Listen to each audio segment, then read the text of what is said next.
What's up, friends? It's Tuesday. We are we are doing the thing. We're just looking at I'm gonna try out this blue sky going live thing. We're gonna see how it goes. And yeah, theoretically this says I'm live. Doesn't look like anything has changed. Oh, yeah, there we go. Then what happens? Cool. Okay. All right. I don't know. Has anybody tried that yet? But yeah, we're back. It's Tuesday. It's go time out here. We have been real busy out at the old Code TV studio. So this year we are doing a few things. So we have Web Dev Challenge Season 3. So we're ramping up for that now. And that's going to be first episode films tomorrow. So we got the devs are all flying in today. We're in the process of finishing up the new set. So we've got the studio is kind of coming together. We've got a bunch of people in here working. You might hear some noise today as people are kind of doing the final touches on things.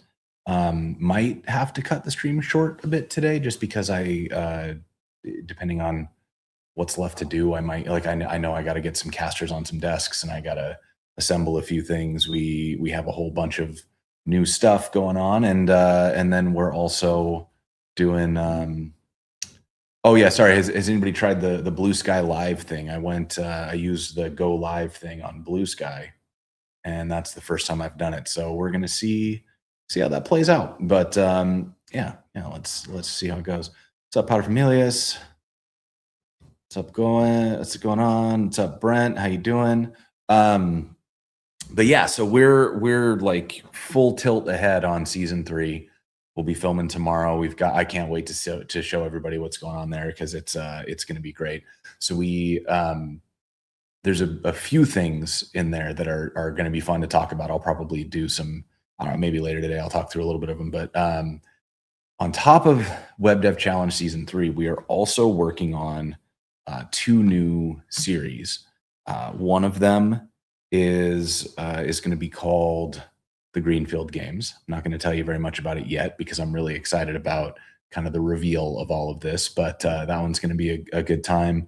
We're working with a new host. This is going to be the first show that Code TV makes that I am not in at all. I'm not going to be on camera at all for the Greenfield Games. It's going to be well, we'll do a little announcement about that soon as well. But yeah, really excited about that. We're going to have it's going to have judges, and it's another kind of competition style show, but this one is actually a competition. So I'm looking forward to playing with that dynamic a little bit.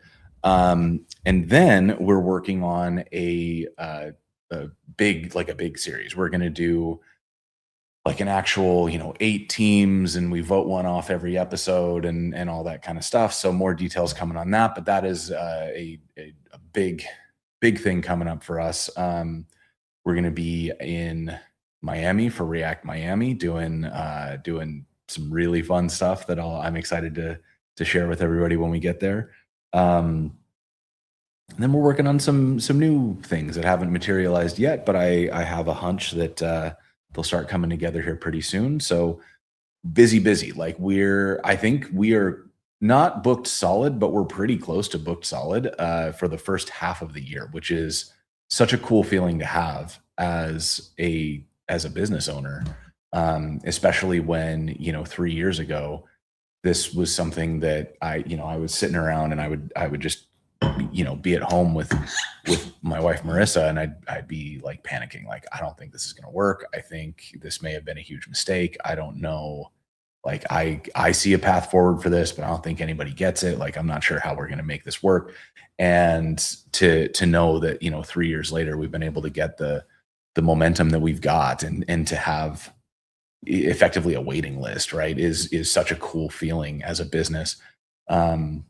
And as somebody who had a wild idea, and everybody told me that it was kind of an unreasonable thing to try to do, and here we are. We're doing it. So very, very, very excited to kind of be pushing into 2026. It feels like this is like the best year of my life and the worst year of humanity's histories. That's a joke. It's only the worst year of America's history. Even that's not true. It's bad. It's bad out there. It's bad for a lot of people, and so it sometimes feels, I feel a little guilty talking about how good things have been over here. But I'm trying to remember that, the strongest defense we have against what is, as far as I can tell, an effort to sort of destroy morale is our own joy. And so finding ways to have fun, finding ways to enjoy the things we have, finding ways to do little celebrations, even though not everything is great, it's all we got. So let's do it, right? But so and this is kind of what I wanted to talk about. If you see the title of the episode today, I want to talk about this idea of like stability and what is stability, because I think we operate off of these models where like when I was a kid, I feel like I was told that there's this kind of clear path. You go to school, you get good grades, you go to college, you get a degree, you get a job, and then you kind of work your way up the ladder in that job, and eventually you retire, and you've got a retirement fund that'll kind of keep you going, right? And I think that was true for certainly our grandparents, possibly our parents, and for folks who are younger than me, like maybe your great grandparents. But I think that has sort of steadily been drying up, and especially in tech, I'm not convinced that there's such thing as stability anymore. And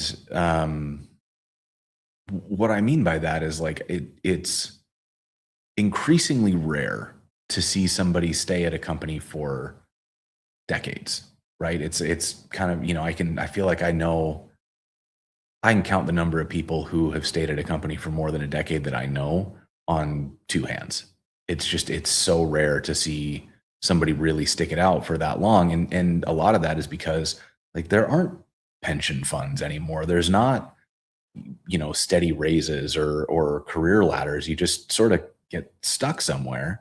And the raises are barely cost of living raises. They're not progressive raises, right? You're not getting pushed toward a better lifestyle or full retirement. You're just sort of kind of, like slowly crawling up, and hopefully that crawl is faster than inflation is. Um and beyond that, like you have no guarantees or even, at this point, I don't even think anybody has like hope that the company is going to take care of you, right? Like the layoffs in tech have been so brutal, and it's coming off of a pretty big boom period where it seemed like anybody could get a job in 2019, and you just had to show up and ask for one, and somebody was hiring and was going to hire you. And that's clearly not the case anymore, and things are getting a little more competitive. But even at the same time, we're seeing companies just sort of do layoffs against high profits, which is an odd thing. So I think a lot of that is, I don't know. I mean, my soapbox is that private equity has ruined the world, and when we turn everything into servicing shareholders instead of serving the people who create and receive the value of the company, then obviously it shifts what the value is. And if you can give more money to the shareholders by doing worse by your employees and worse by your customers, then that's ideal in the private equity world. And I think that sucks. And that's a soapbox that I've been on before, and I won't get on it today. But I think the upshot of that is that as everything in the world gets absorbed into a small number of holding companies, we kind of can't expect any stability, right? Like there's no such thing as a safe bet anymore. And so that's sort of where I'm living right now and I'll tell you why I'm thinking about this at all is, I've I've been thinking about what it would mean to take a job. Like, what would it mean to, like, could I get a little chaos out of my life if I took a job? Like, if I, this is like wildly hypothetical, but like, if I just went and worked somewhere, could that be stable? Would that be stable? And I don't know that it would, like, because I was like, okay, well, why would I do that? Why would I go take a job? And thinking about what a job would mean, a job is a steady paycheck. A job is benefits. A job is um, knowledge that you'll theoretically be able to pay your bills over the next months, years, ideally as long as you wish to stay employed. Um, and so, there's a lot of draw there. This sort of idea that, like, you can get a job, and then that job creates stability. But in today's environment, like, when I started thinking about it, I was like, okay, but so let's think about what that means for me. Like, I I do pay myself a steady paycheck. Like, I use Gusto as a payroll tool, and I use that to send myself a paycheck every 2 weeks, and have done so for the last couple of years. And I'm not like scrambling month to month to figure out how to make the paychecks work. So as far as like getting money to myself in a regular paycheck, like, that's stable. I have benefits. I currently, my wife has a tech job, and so I'm on her benefits. But the like Code TV could also pay for benefits. That's a thing that a company can do, and that's a choice I can make so that I have good benefits. Um, and then, beyond that, there's the other piece. Like, can I stay? Will it guarantee me employment? And looking at the landscape of like what happens if you take a job, I don't think I believe anymore that there's such thing as like a job that'll keep you. Like, I think that we've changed that culture. There's not the stick with us until retirement culture. It's the stick with us for a couple years, and then we'll lay you off, or you'll quit to try to get a raise, right? And that's, I mean, if that's what we're calling stability, I already have that. I've been at Code TV 3 years now, um, and it looks like I got at least one more year in me. So by tech company standards, this is a pretty long run. Um, and so then that sort of, it kind of starts to poke some holes in this idea that I had about what stability actually is and what it means to be stable. And I guess it was just sort of an interesting thought experiment. I talked through this with a couple of my friends, and sat down and talked through it with Marissa, and just kind of thinking about what does it mean to be like stable today? What does it mean to feel confident and safe? And I think the ultimate question is, like, do you feel more safe in your own hands or in somebody else's?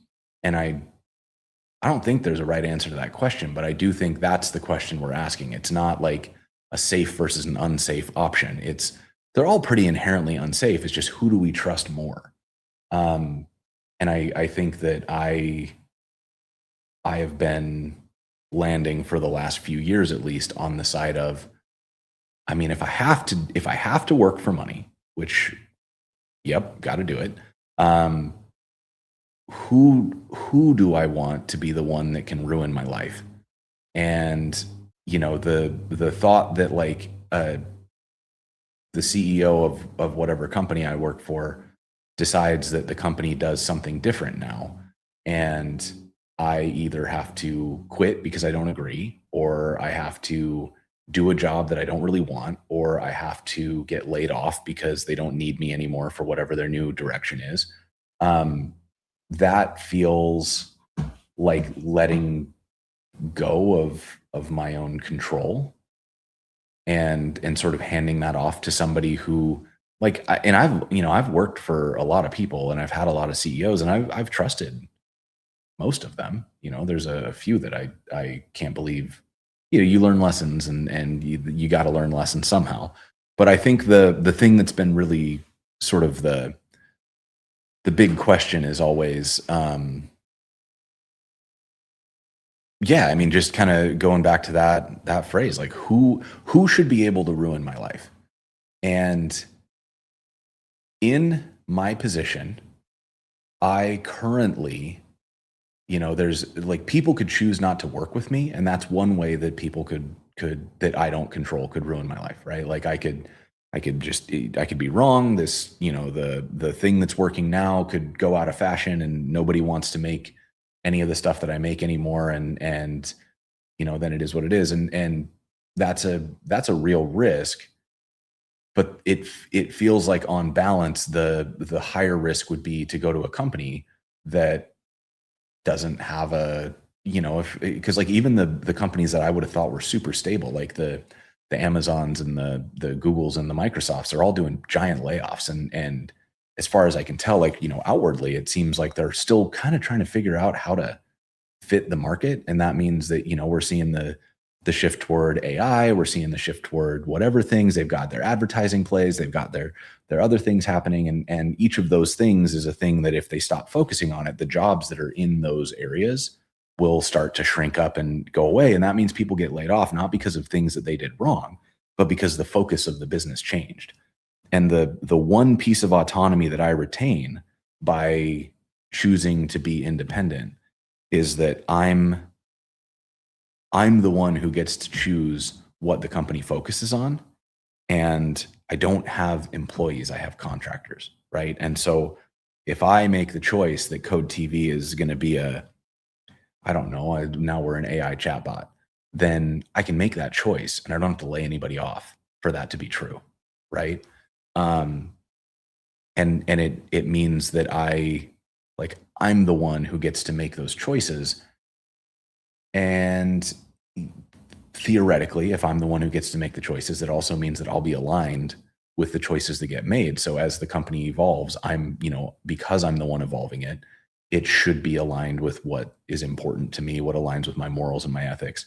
And it allows me to sort of make decisions that grow as I grow, and as the market changes and as my relationship with the market changes, I can think things through and make different choices about like what things we offer and what things we don't, so that we remain relevant. Ideally, this is all, again, it's putting faith in myself to be able to figure this out, as opposed to saying some CEO who's probably super competent. Like, it's, again, like, you don't get to be in charge of things usually without being at least somewhat competent. But what you find valuable at random CEO at random tech company, and like, honestly, other way around, if somebody came to work for me, what I find valuable might not be what they find valuable. And that is an inherent risk of working for somebody else, is that you're choosing to sort of take on somebody else's vision and goals as a primary target, right? And that, I think that's fine. I have done that, and I don't bear any resentment for any of the work that I did. And I think there's probably a future where I'll do it again, because there's the other trade offs too. Like, I'm in charge, but it means I'm in charge. Like, I got to do the accounting. I got to figure out.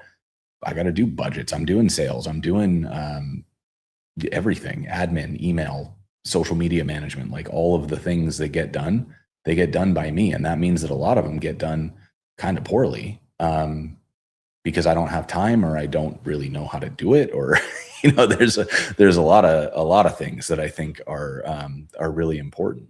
Um, what if what you like doing is much more specific, like programming, than being the boss would require, like running a business? I mean, I think this is definitely the big question, is because, like, so my first round of being an entrepreneur was right out of when my band broke up. I was like in my early to mid 20s, and I started doing client work for like small to medium businesses.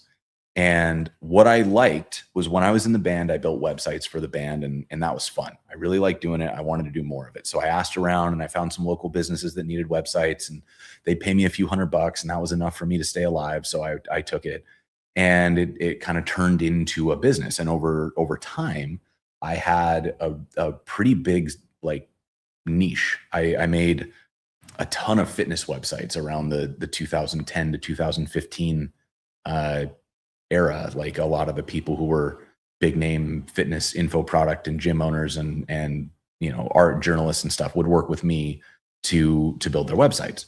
Um, and so I had this really interesting thing happen where I went from being this band guy who liked building websites to a ex band guy who would build websites for money to an agency owner who built fitness websites. And this thing transformed along the way where this thing I liked, building websites, turned into a business where a lot of what I was doing was sales and project management. And I had started picking up contractors because I was too busy to do all the work myself.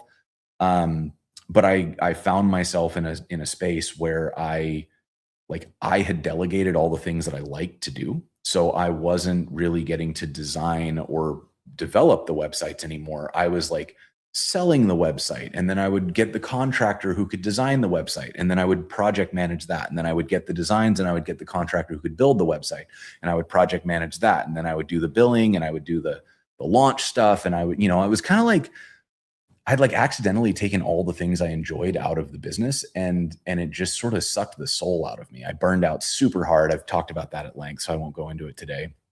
But I think like the thing that's really tricky is that if you I mean, I guess the bottom of it all is like, the trade-off of being in charge is that you have to be willing to be in charge. And if you're not interested in it, I don't think there's anything wrong with that. Like, I think it's a perfectly valid choice to say, I don't want to ever do sales. I don't want to do marketing. I don't want to do admin and accounting and all the miscellaneous project management that goes along with it.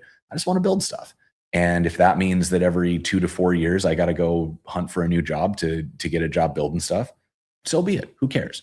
And I think that's the admin work you avoid by not being in charge turns into admin work that you add when you have to apply for new jobs and go through interview cycles every so often, right? And I don't think there's any fault with that, right? It's a choice of where your energy should go and like how you want to set up the buckets. And for me specifically, the balance of it all came out to if I'm if I'm the one who's in charge, then I feel like I have more ability to affect my own future.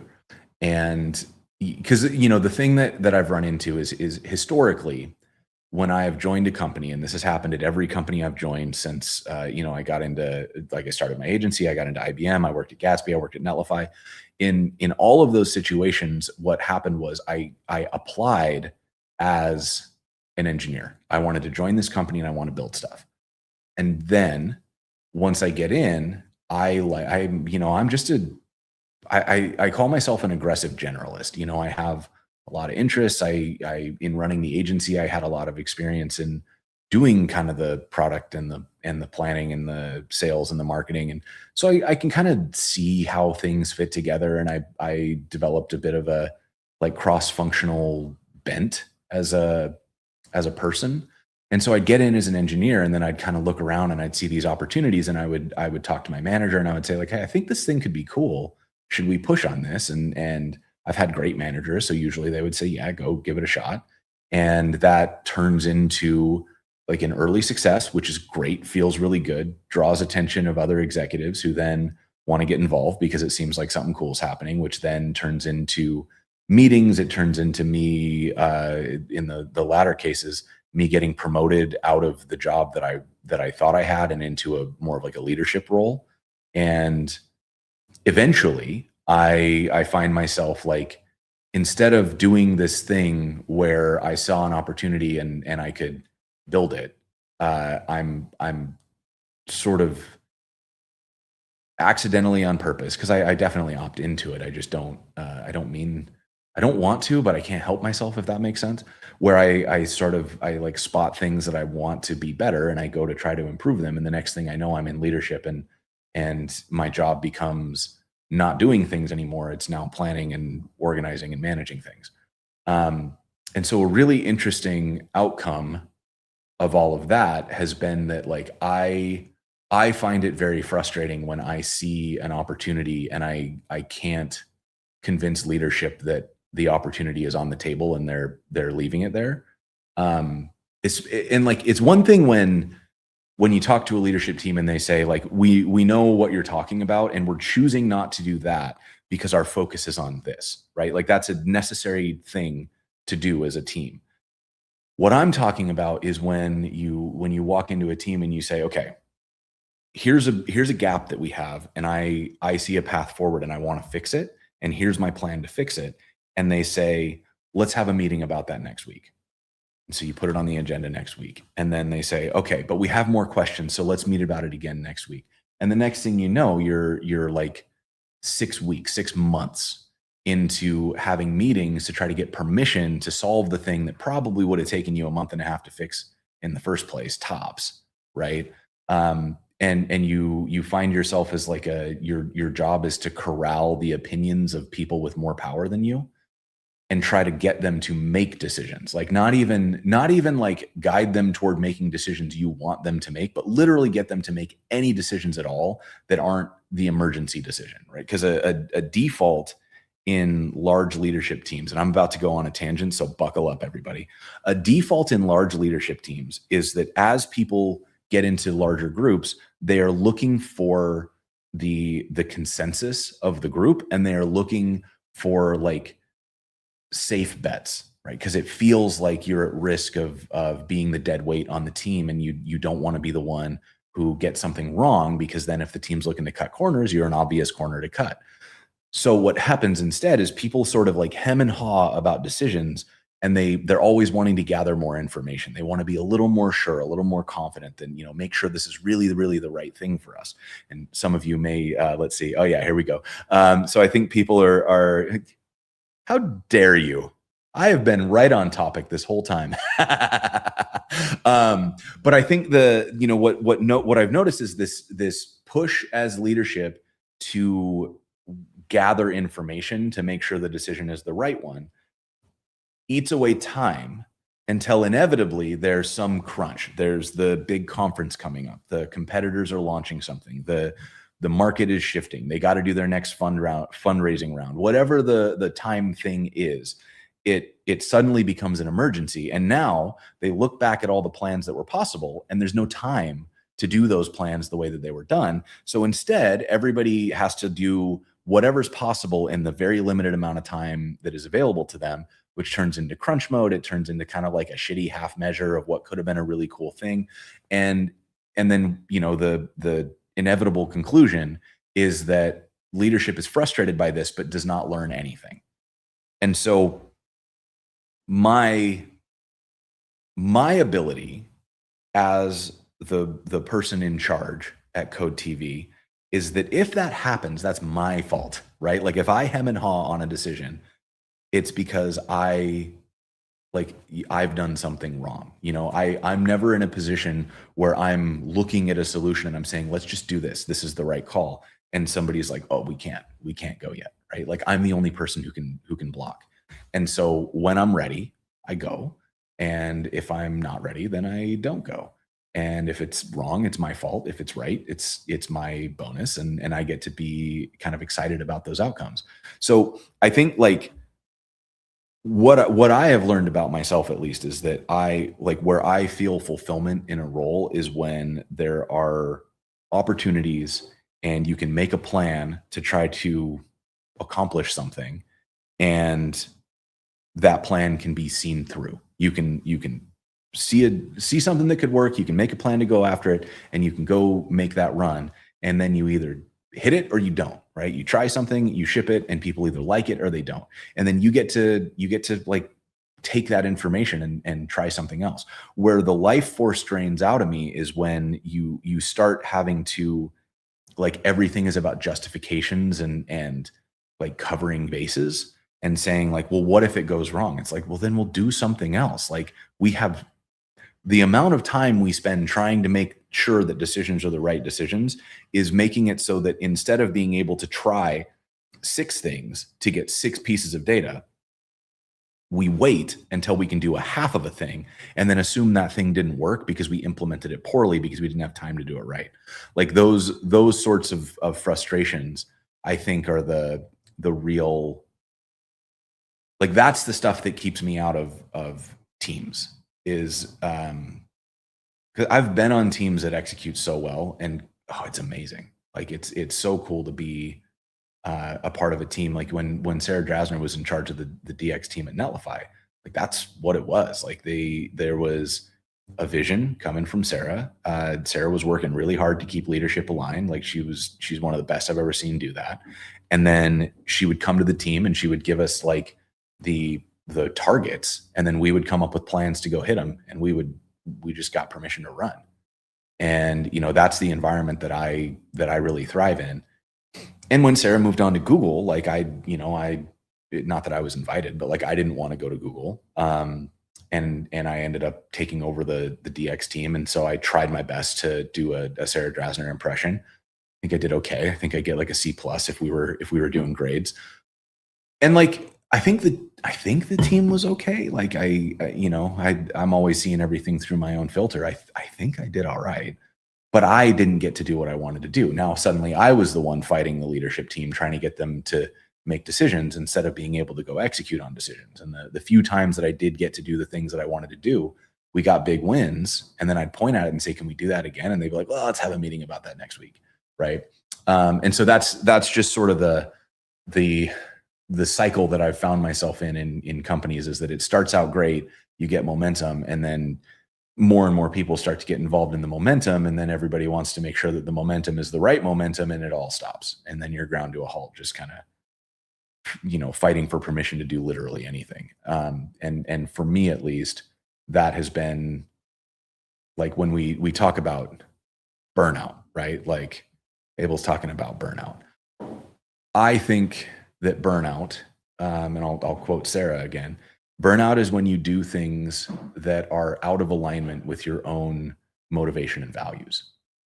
Like you can work really long, hard hours if the thing that you work on is a thing that is important to you. And, you have to take care of yourself. You got to eat well. You got to have relationships outside of your the whatever, like you have to be a person outside of your work, but there is a way to put like pretty serious hours in on a project and not have it like destroy you. But it's got to be something that's like really aligned with what you're doing. I think if you're putting in long hours because you see this cool vision and you just want to work on it, like I think that makes sense as long as you're mindful of like the limitations of the human body. And I don't think you'll burn out because emotionally you're not like grinding through something that's not engaging or rewarding for you. But if you're doing that same amount of work on a project that you feel in your gut is probably not the right project, or is something that you definitely don't care about, or that's like even worse, like in conflict with your morals, you're going to burn out even if you're only working 30 hours a week. Like you can probably burn out working in an absolute part-time job if I can imagine like if your job is something truly out of alignment with your morals, like every day you got to get up and go to the puppy kicking factory, like you're going to burn out in a couple of weeks. I sold vacuums door to door once, and I think I burned out in a week and a half. Like I went from telling myself that I could do it because I needed a job and like there was a good commission in it, to seeing the way that door to door sales work and like the pressure tactics and the scare tactics, to like not feeling the will to get out of bed in the morning because it was like so soul draining. 2 weeks. So I think there is like burnout is not necessarily a direct correlation with the amount of hours worked. I think it's very much a measure of like how do you feel about the way you spend your time. Working at a European startup, got promoted to PM. CEO expects you to come up with business goals. Oh man, you're in a so I like this is actually a good one to think about because this is one of those situations that is an opportunity if there is a sense of excitement about the work, right? Like if you're 23, you've got a lot of career ahead of you.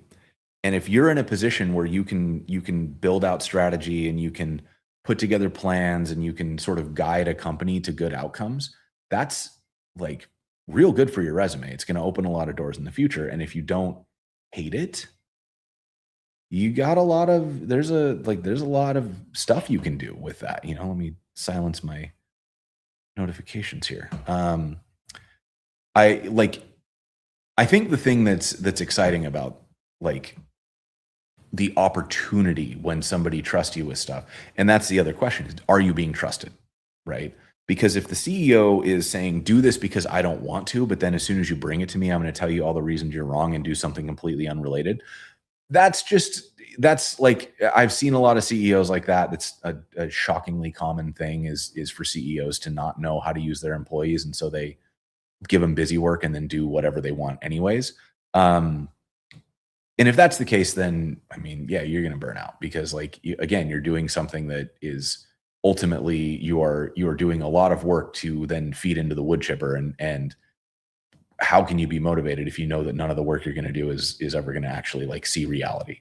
Um, but I think if it is a situation where the CEO is trusting you and doing that sort of like PM role and being able to put together roadmaps has the potential to like be rewarding, that sort of skill set is one that will pay a lot of dividends over time. Like being able to think through products and things like that is a very it's a very I mean there's a lot of upside, a lot of downside. It's tough.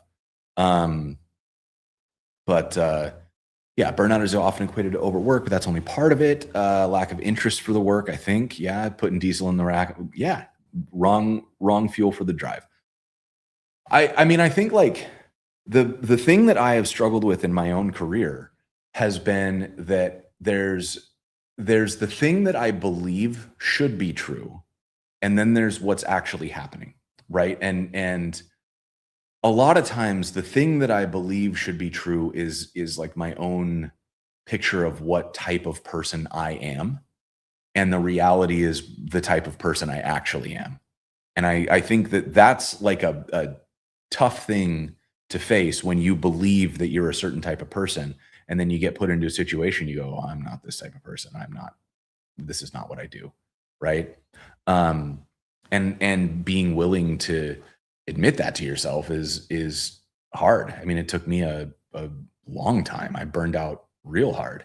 And I mean, I think some of it too is like, I don't know, maybe you just got to screw this stuff up. Like anything that I feel like I'm okay at in business is because I've made these like colossal mistakes. I ran my first business with like a 1% margin. Like there was no profit margin whatsoever in that agency.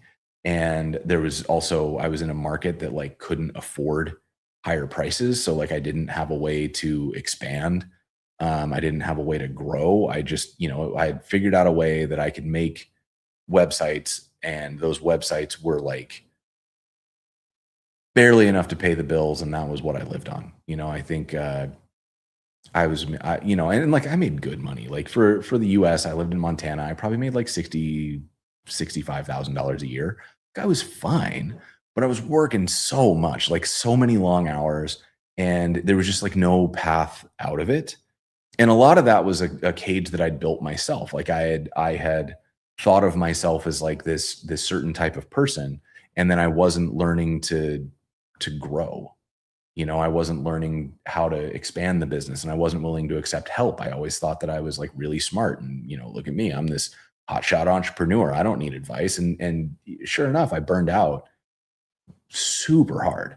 And now in this new business in Code TV, I'm carrying a lot of like hesitations and concerns, and I mean, probably things that a psychiatrist would dub a little bit of trauma from the way that I managed that first business.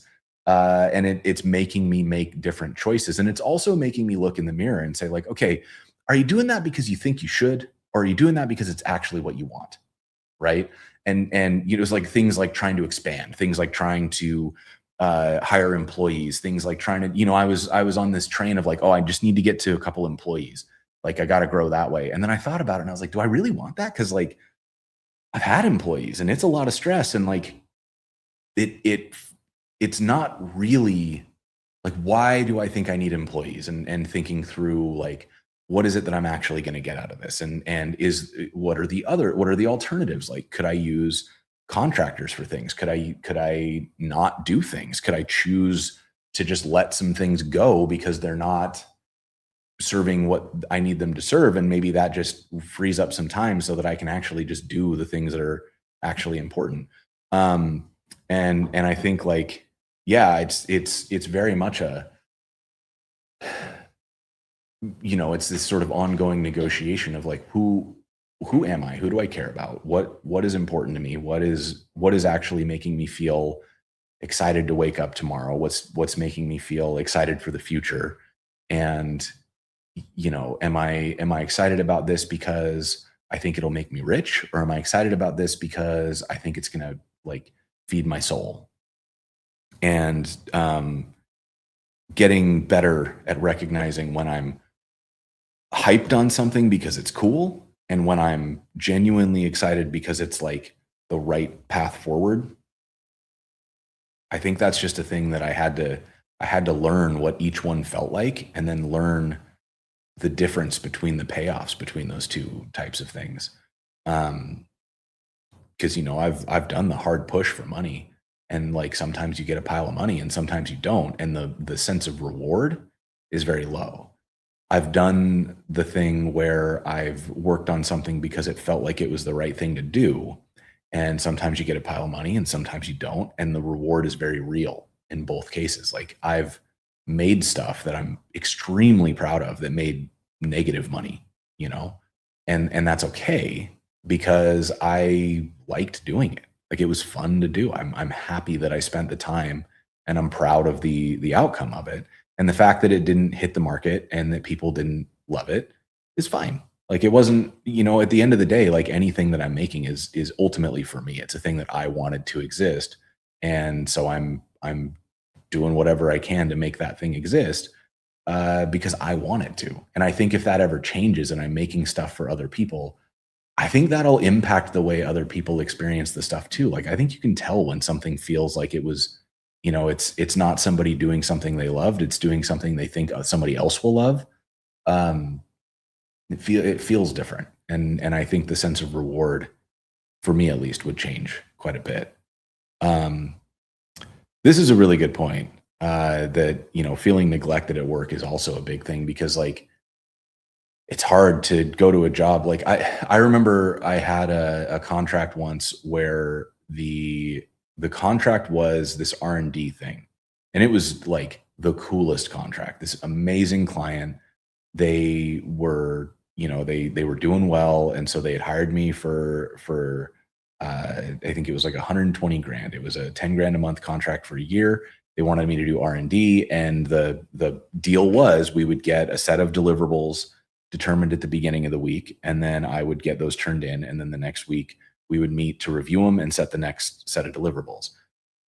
And they were like not ambitious. I would show up to the meetings and we would talk through what they needed done and like by the end of that first day I was finished and I would send in the stuff and I would say like, hey, do you need, you know, want me to pick up something else?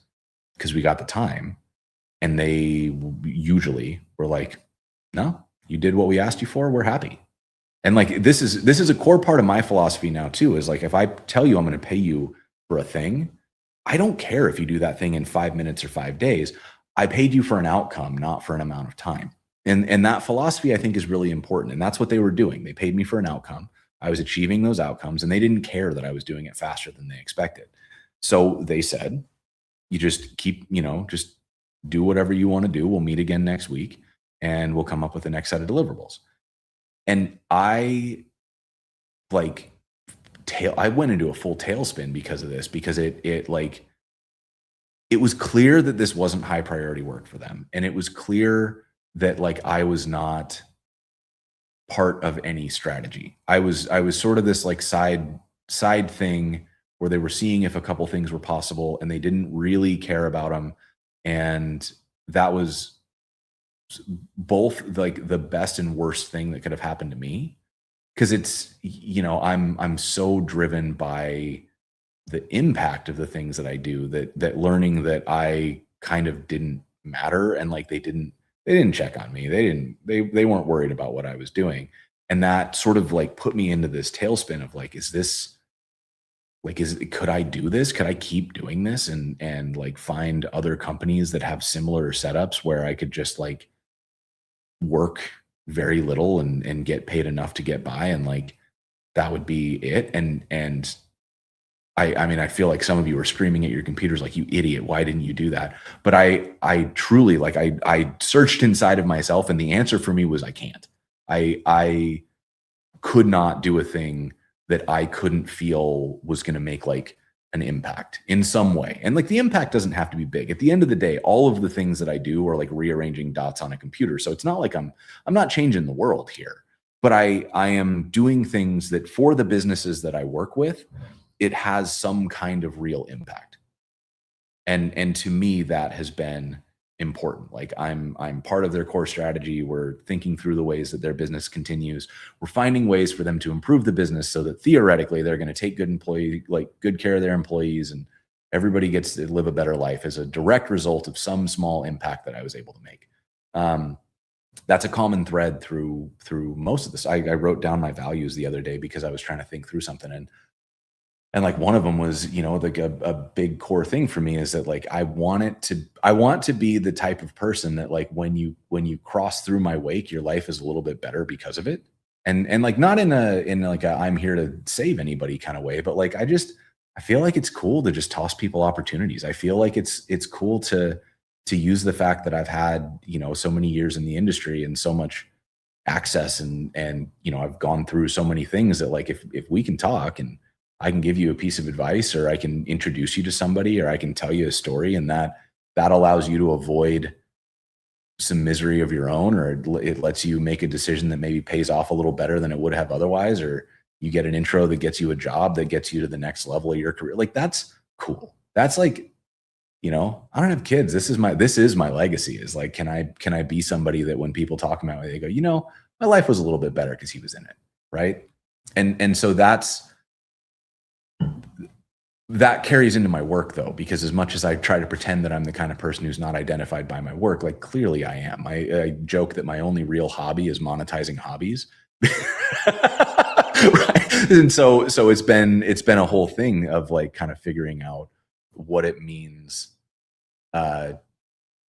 practically. Like how do you grow and age in a world where I'm probably not going to work in a company that gives me a pension. I'm probably not doing, like if I do the employee thing, I think it's safe to assume it's probably going to be the textile employee thing where we all go and work there for like usually 4 years, because that's when you vest out, and then the company doesn't like re-up anything. And so now there's way higher rewards if you leave. And it's just it's a whole thing. And so I think the challenge becomes like, as you learn more about yourself and what your core values are, how does that align with a career and life choices and all the things around it that allow you to continue to enjoy your life. And I think part of what I'm realizing about myself, at least, is that I don't think that's a fixed thing. They talk about the management pendulum, right? Like people will go into management, and then they go back to being an IC, and then they go back to being a manager, and then they go back to being IC. I've been in that, and I've done the swing back and forth between management and IC, and I do believe that like there are times in my life where being a manager was what I wanted, and there are times in my life where it definitely wasn't. And I think right now I'm kind of in the middle ground where like I've designed this company in such a way that I can never as it stands, I could not do this company in such a way where I would be a manager, because if I'm not doing the work's not getting done. But I can figure out things that I can delegate. And like, I work with a lot of contractors, and the things that I delegate are things that either I am not very good at, things that I don't enjoy, or things that are really well contained that I can explain to somebody in a way that doesn't cause them to feel like what is going on, and also doesn't make me feel the urge to micromanage it. Um, and so, like, for example, I'm working on the idea of like how do hackathons work for Code TV, because we've been doing them and I've been doing them poorly. I think like I have we did all these cool projects and people built these cool things, and I did these calls where we had the demos, and like I did nothing with it. I have somewhere some video of like people doing cool demos of projects they built along with the web dev challenge, and like I just haven't had the systems or the time or the ability to really think through like how does this continue. um and so like one of the things that I wanted to do is I wanted to, let's make that better. And so we're not done yet, but we're getting closer. The plan is that now that we've got Code TV accounts and you can log in, we can have you actually submit hackathon things through the Code TV platform itself, and you've got a profile on Code TV, so we can actually attach the projects you worked on to your profile so that people could see the things that you've built, watch your demos. You can also get we want to add the ability to earn badges. So like, if you're a supporter, you get a badge. If you've been a supporter for a certain period of time, like a couple people are either at or about to pass a full year of supporting Code TV, which is, I mean, unbelievable. Thank you all so much. I want to do something about that. Like I feel like that's such a cool thing, and I want to have a way of showing appreciation. And there's a lot of ideas, but like one of the ones that feels pretty straightforward is like, let's put badges on people's profiles. And then also we've got these episodes that are tied to the hackathon. So why don't we have the ability to like list the active hackathon? And then I just ship the ability to put extras up on Code TV. So why not put like, maybe here's some of the hackathon projects that were built as a result of this, and you can watch the demos of the people who built projects for that episode. Like, that's really cool. And it was a contained project. We kind of worked through what does the hackathon page look like, all this kind of stuff. And because it was a contained project, I was able to contract. I worked with Cree Provençal, who is a developer I know. His dad is Joel Hooks, and I've worked with him a bunch of times through Egghead stuff. And Cree was down, he took the contract. I gave him what I have to check with Cree, but I gave him what I think was a pretty clear scope, and he knocked it out almost entirely asynchronously. And so I was able to delegate that, right? But like I couldn't delegate what's coming next with some of the series because it's not well formed yet. Like I'm going to learn by doing it. And like when I did the extra stuff for the Code TV pages, like I didn't really know what I was going for. I knew what I wanted it to feel like, but I didn't quite know what it was going to do. So I couldn't delegate that. Like I couldn't say like, hey, go feel this out for me, because the outcome would have been me saying, not like that, right? Which would drive, and as many of us have experienced, when you get a boss saying like, go make a thing, and then they give you no direction. And then when you come back, they go, nah, that's not right. Like that's the worst feeling in the world. It's so frustrating. So yeah, I mean, like Code School did badges, like, oh man, so cool. I think there's some really, really, really cool stuff. Just looking through the thing. Yeah, employees make it hard in other ways because you're responsible for somebody else, which is a whole reason that I haven't brought anybody on full time. It's like a whole like at this point, it just kind of feels like a phobia of mine. Is like I'm really, really scared that I'll convince somebody to quit their job and join me, and then I'm gonna like have hit hard times and have to lay them off and like ruin somebody's life.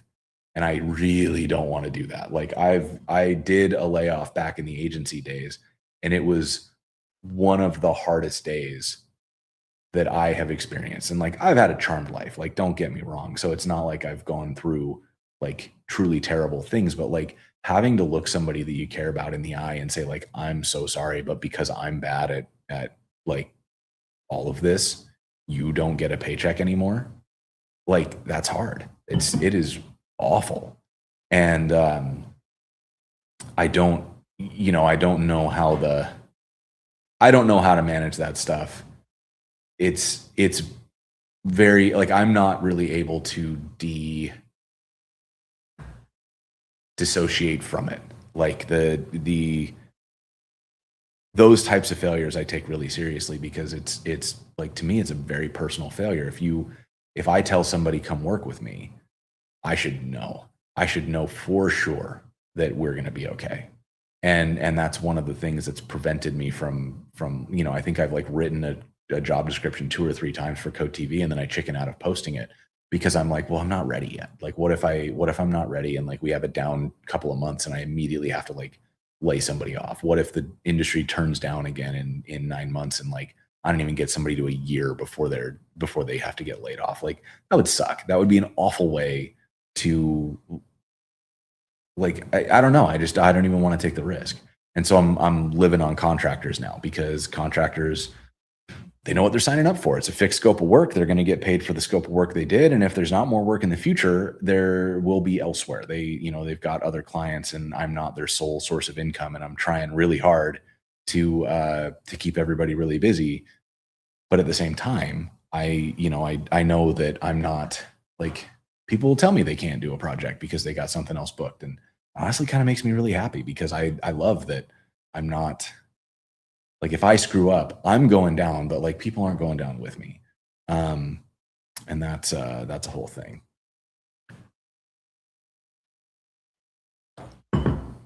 That is, my favorite thing about the Eat a Doink thing is people will just like walk up to Marissa at conferences and they'll just stare at her. And then she'll, like, when she starts looking at them, they'll just go, "Eat a dick, Frank." And and it makes my day every time it happens. It's like one of my favorite things that we've done. Which is another example of a thing that definitely cost me money to make.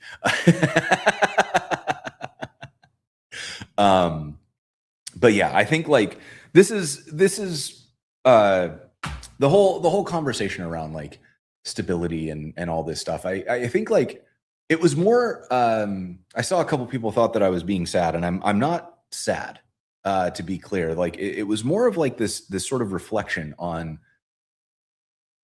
like, it's hard when you are in charge of something to recognize the difference between like ego and opportunity, if that makes sense. Like because I built Code TV, right? And so there's a significant amount of me being proud of what I've built that factors into any decision that I make. I think I did a cool thing, and I'm really excited about what has been possible. I'm excited about what's coming, and I still see way bigger things that I think are possible, that I think I could push toward. And for that to be true, like it requires me to have this sort of ego about it. Like I identify my willingness to push on it is because I've tied up some of my own like identity and personal value in being able to do this well. And so that means when I'm presented with alternatives, a lot of times my knee-jerk reaction is like, no, right? Like if I, and again, speaking super hypothetically, like if a big company, like a FANG company came and said like, hey, we want to acquire you, like, would I do it? I don't know. I mean, we all have a number. Like there's a number somebody could wave in front of me and yeah, sure, I'd do it. But like, when does it stop being about ego and start being about like proper decisions, right? Because I think, for me to say I shouldn't be on camera, a long time ago, that would have been an ego decision. Like, well, yes, I should be on camera. Like I'm building this. I'm the one who should be out there, because that's how you build an audience, is you become the face of a thing. But then there's the other part of me that's like, well, let's think about resilience here, because not everybody is going to like me. Not everybody wants my sense of humor or my approach to like how this stuff is done, or they want somebody who's faster about it, who's like really punchy and gets to the point. Maybe they want different jokes. Maybe they just don't want to look at my big dumb bearded face. And any of those things is a completely valid reason for someone not to want to watch me.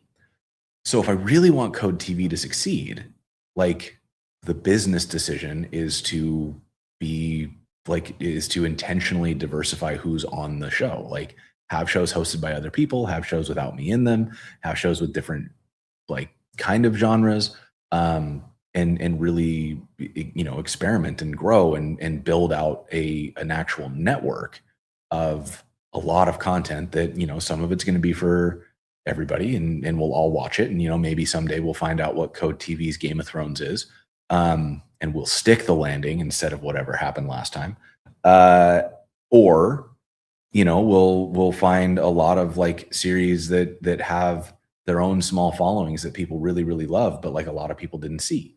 And that's also completely okay. I think this is the magic of like I talk about Dropout a lot because I think it's the model. It is the model that I'm trying to emulate. And the thing that I love the most about it is that there is a ton of variety of content on there, but it all feels cohesive. Like it's clear that the ethos of Dropout is present across everything that's being made, but the people who make it are different people. And like, I don't like some of the hosts on Dropout. Like I don't find them particularly funny, and so I don't watch their shows. Other ones I think are really funny, and so I watch them. And I think that's and also like formats, I'm not like certain formats I'm just kind of like, okay, that's fine, but it's like it gets really repetitive really fast, and so I don't want to keep watching it.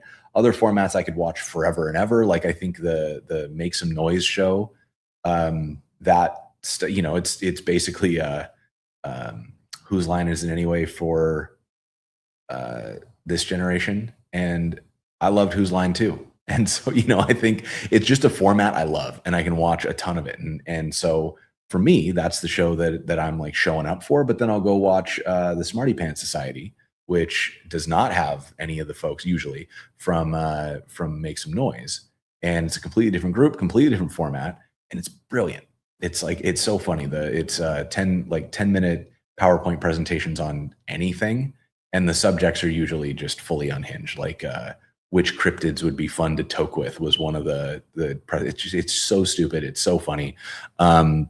And I think like that's you want to find. I was literally going to use Firefly as the other example, but yes, you want to find the things that fit across the thing. Damn it, Sevi.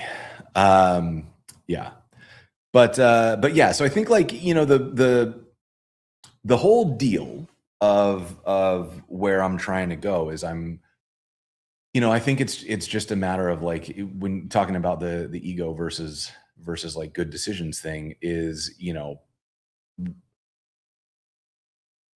there's this part of me that is convinced that to do things the way that I want to do them, like I kind of have to do it alone. And I know that's ego. But I also have anecdotal evidence that it is true. Right? And like I think this is the part that's really hard, because it's impossible for me to untangle like which parts of my analysis are me like shaping a fact to fit the story I want to be true versus what is like objectively true. And so all I can do is take what I have and try to like argue against myself. I love this. I love the idea of. I hate the term devil's advocate because I feel like it plays into like the worst type of online person. But with myself, I like to do it. I used to work with Tara Manixic. She's so funny, and she had this segment that we were talking about doing on an old podcast we were on at Netlify, and she wanted it to be a segment where we would pick a topic and then we would find people who were experts on those topics and have them like argue the pros and cons, but halfway through they'd have to switch positions and argue the other way. She called it debate and switch. And I thought it was such a good idea. I'm going to like resurrect it somehow. And I don't exactly know what it's going to look like. But for me personally, it's literally been like a tactic I use to think through things for myself, because one of my core skills is I am I'm able to get excited about things. Like it's the magic of whatever is wrong with my brain, where I can kind of look at anything and I'm like, yeah, we can work with that. Let's find a way to make it fun. And so I will, hear about an opportunity, and the first thing that I think about is like all the ways we could make it work. Um, and so I have a tendency to get a little swept up in the possibilities of something, and what could be, and all the cool ways we could go with it. And I don't always like argue against it, right? And so the thing that I've been trying to do as a tactic for my own evaluations of things is like, well, let's argue it the other way. Let's get really hyped for not doing it, right? What are all the things that would be possible if I didn't do this? If I were to just ignore this entirely, decide it's not the right time, and focus on something else, like what would happen then? And I try to like do the same hype loop in the opposite direction and see how far I can get with each one. Because like what I've noticed, contested role, is that a thing? Is there already somebody doing that? Um, but I think that's the big game is like trying to figure out what is actually going to be rewarding versus like what's the most recent thing I got excited about. Because the thing that I've watched so many people in leadership screw up on, and I've been one of them, is that we focus on the most recent exciting conversation that we had. So, we've all been in companies, I'm sure, where the roadmap gets yanked around every couple of weeks, every couple of months. And generally speaking, it sort of follows the trend. And like we just watched the whole industry do this with AI, where it was like, well, we need to integrate an LLM. So everybody was like Sparkle button. And then we were like, okay, chatbots are dead. We need CLIs. And everybody was like CLI. And now everybody's looking at, can they fork VS Code? Can they put their CLI in VS Code? Can they do whatever? Then, and now what is the next thing? Like, can I build an army of agents that have their own social media networks for some reason? I still can't figure out why anybody's excited about that one. Because it just kind of seems like a really expensive way to do a dumb joke. But I think it's like, it's very, yeah, it's a whole thing. But okay, let me do this. I'm going to take a 2-minute bio break. When I come back, I'm going to reset. We're going to talk about something else, because I feel like I've said all I can say without starting to repeat myself. So if you've got questions, please drop them in the chat, and I will be back in like 2 minutes. Whoa.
All right.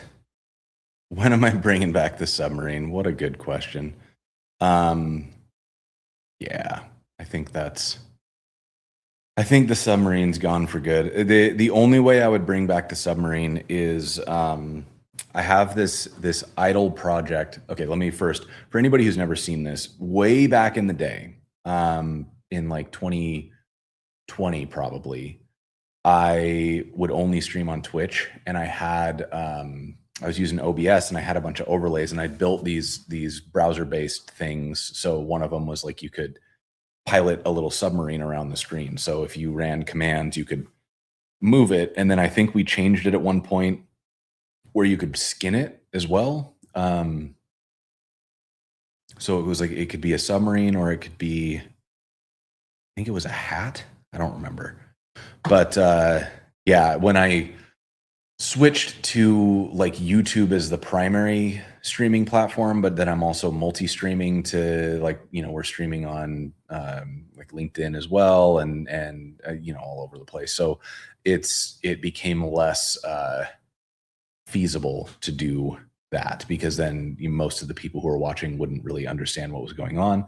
And I also just like Twitch in general has been not my favorite platform.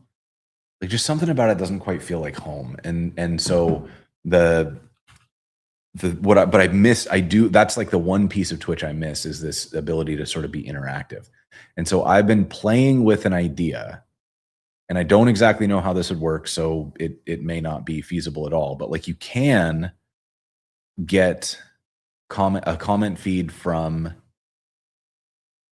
YouTube, and you can,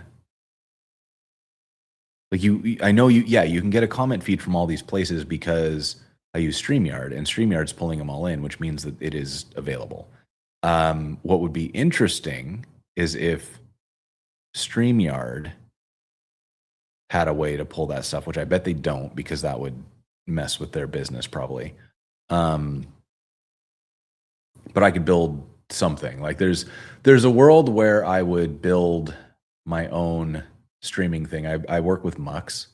Mux is cool. They've got a lot of capabilities. That's how I do the members only video on Code TV. And then they also have the ability to do streaming, including like multi-target streaming. So there is a world where I would somehow figure out how to do the overlays at like the Mux level, probably through OBS again, and then feed back all of the comments to allow people to play the games on every platform, which would be super cool. But there's enough questions, and it's like, unfortunately, it's just got to be a lower priority. It's like one of those things that I want to build, but it's like in the future someday when I have free time, which is who knows when, unless there's a company out there that does what I am wanting to do, that wants to sponsor me building it, because that would also be cool. But yeah, are you doing that? Mux powered streaming on Code TV. That's sort of exactly what I was thinking. Well, and with the like, so with StreamYard, for example, these overlays, so like what you're seeing right here with the comment overlay actually doesn't show up in the recordings. So we get a local recording of my camera separately, and then we also get this composite recording that's got all of the StreamYard overlays. So if I do the banners, and if we had the other comment feed and stuff going, like, oh, actually I can do this thing. And so then, like, we've got the comments going. So none of this would show up in the final recording. And then I'm able to send it off to the editors, which is one of those things that's been on my list for a while, is like figuring out how to use this stream a little bit more, because of all the things I do, this is both one of the things that I enjoy the most, and it's also one of the more self-indulgent things, if that makes sense, because I'm basically monologuing at y'all, which is Like, I enjoy it. I like kind of going off on my philosophical tangents, and I hope that you're here because you enjoy it and not because you're hate watching. But one of the plans that I've had for a long time is trying to figure out how to pull um, clips out of this and do a better job of like using it a little bit, because I think there is I personally, and again, ego versus strategy, I'm not sure, but I think there's value in the types of conversations that we have here. Because I feel like people talk about like what tech to use, and I don't feel like people talk about how to not just get ground to dust in this industry. And so having more conversations about, like, once you're in it, how do you make it manageable in a, and not in like a I can stick this out until retirement way, but in a like a kind of look forward to work way. Because I think there are paths, and I don't think they're all my path. And that's like, I have web lunch, which I'm resurrecting. We're going to bring more web lunch out here soon. Um, and that is like the whole point of that one, is to have conversations with people who, as far as I can tell, like, enjoy their lives, and talk to them about how, what do they do, what's different, how do they organize their lives so that when they go to work they're feeling good about the outcomes, and not like dreading work, not fearing getting out of bed in the morning, not wishing they could do anything else, because I feel like there's a lot of sentiment around getting out of tech. People are like, oh, I got to get out of tech, I got to get out of this job. And I think that there are so many valid reasons for people to feel that way. And I think that there are things that people are learning, and practices that people have, that make it possible to also be here in tech in a way that is enjoyable. Um, and so that's sort of what I want, right? Like, I want to talk about that more. So, selfishly, the idea is to do more with these recordings, to turn them into clips, so that maybe we can get a few more people to show up here and have these conversations. And even if they don't show up here, maybe one of the things I said makes enough sense that it can pass as a reel or something. Is that what they're called? I use Instagram, but I'm very bad at it. I think it's called a reel. And then that would be maybe like a little thought that start somebody having a conversation at lunch that leads to them and their friend group like working through some stuff. Because that was, I think, maybe the single greatest power up in my life, is that I was surrounded with a group of friends that would debate this kind of stuff. And in a, not in like a prove you wrong or like own your opinion kind of way, but in a like legitimately, like, let's talk, like, why do we do it this way? What choices are we making, and how could we make things better or worse for ourselves? And like, which part of this is under our control? Because obviously, like, careers are big and there's a lot of people involved, and you only control what you control, and markets are giant, impossible to predict beasts. And so, like, okay, inside of all of that roiling chaos, you have your little boat, and you can choose within your little scope of control how you choose to approach everything. What happens when you get bad news, what happens when you get good news, what happens when you have a chance to set goals, or when you have a chance to choose your next step forward. Each of those things is a choice that moves you closer to or further away from uh, the end state that you want to be true. And have you thought about that end state at all? Like, do I feel like one of the things that I used to do is I would measure progress in like milestones, like physical milestones, like how much money I make, or how well known the company is that I work for, or all these sorts of true false kind of statements that were based on kind of metric driven. Like, do I have Sarah Drasner's phone number in my phone to ask her for advice? And if that is a true false for me, once it becomes true, it's cool. Like, I cannot tell you how cool it is that if I scroll through my phone, most of the most well-known people in tech are now like people I can just shoot a note to real quick and ask them a question, and they'll respond to me. That's so incredibly cool, but it's not if that had been my goal, I think I would have been disappointed because it's not like it changed anything for me. And similarly, going from making like $99,000 to $100,000 helped me tick this goal of making six figures, but it didn't change who I am as a person, right? And it also didn't mean that I was done. I don't get to just like stop and be set where I am forever.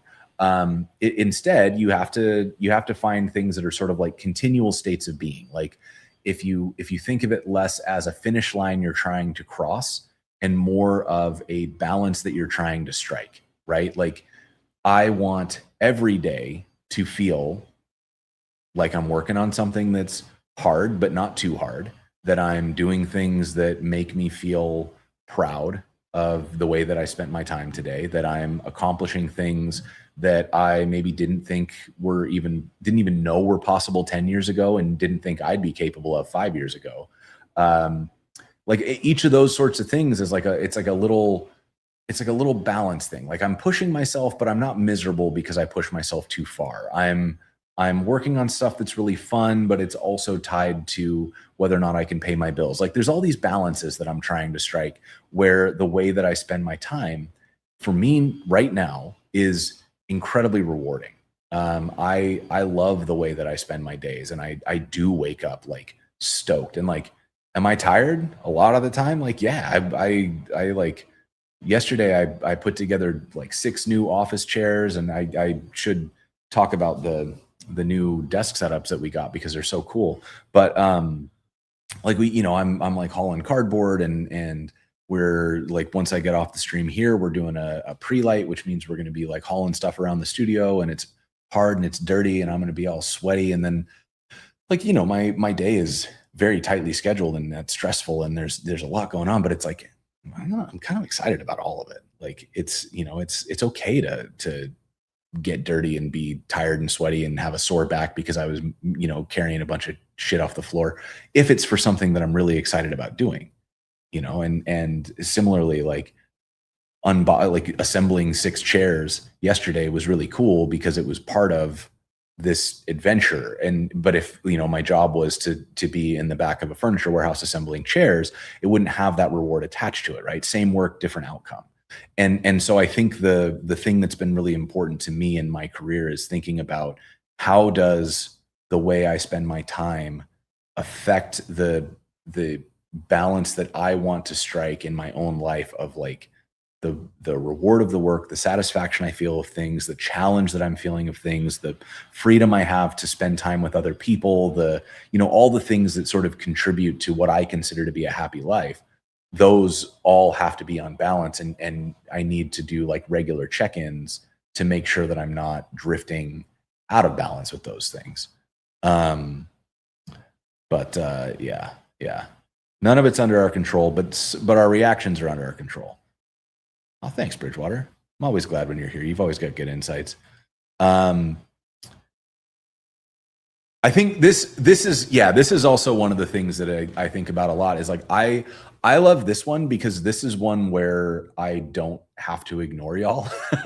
Like I feel like in a lot of the things that I'm doing, we're like in the, there's a guest or there's a thing that we're trying to get done, and so I have to like make sure I'm hitting the marks and hitting the points, and so we can't go off on tangents or lose the plot, because then I kind of rob the guest of their ability to show off their thing. So this one to me has always been really special because it's like, I don't know, you can send me off on whatever tangent you want. That's kind of what I'm excited about. Well, thanks, Deborah.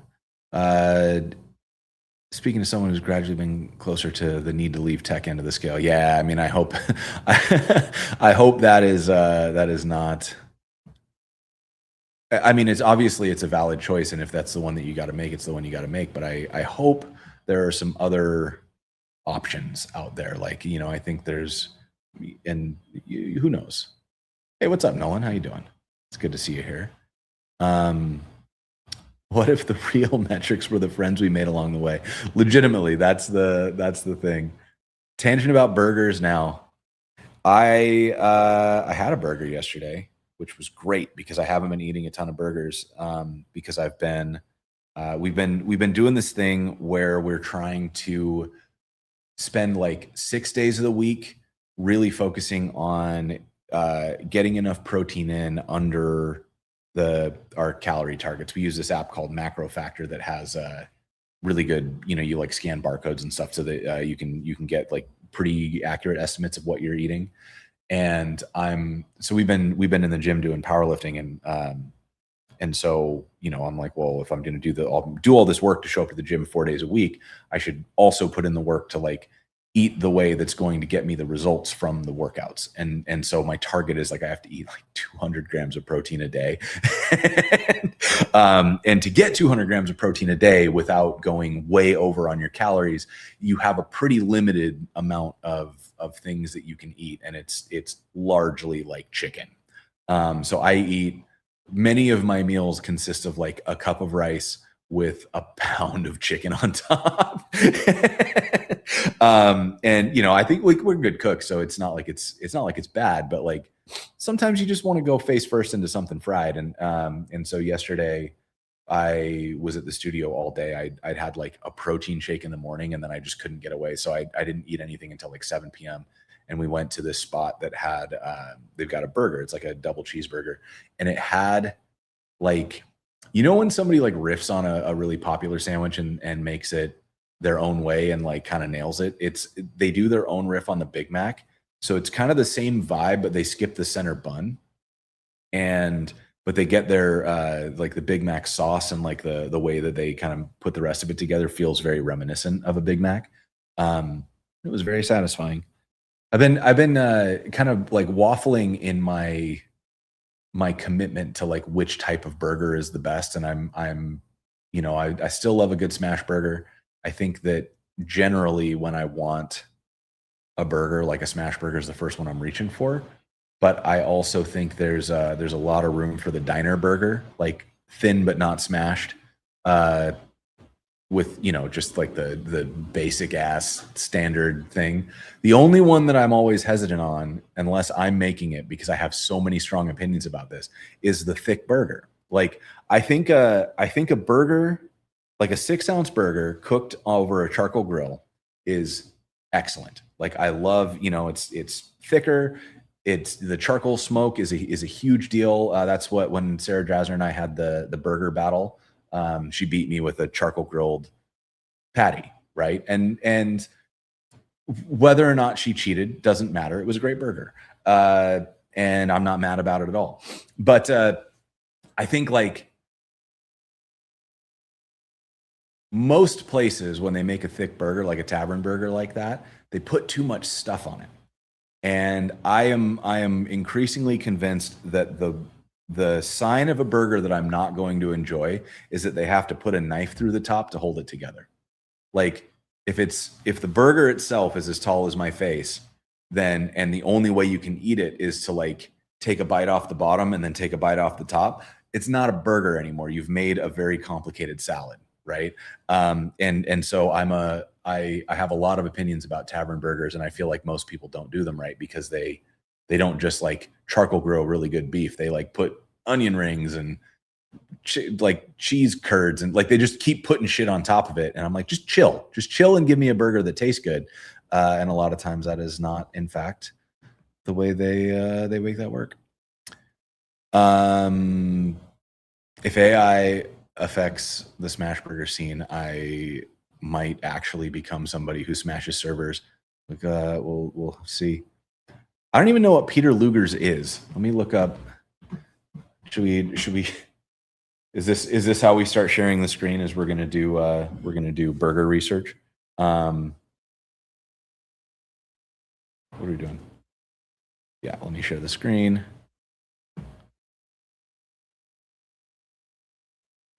Do this one. Okay. What is Peter Luger's?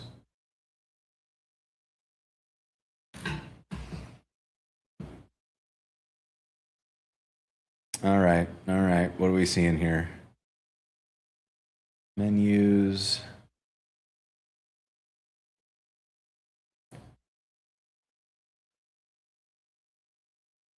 Where's your burger at?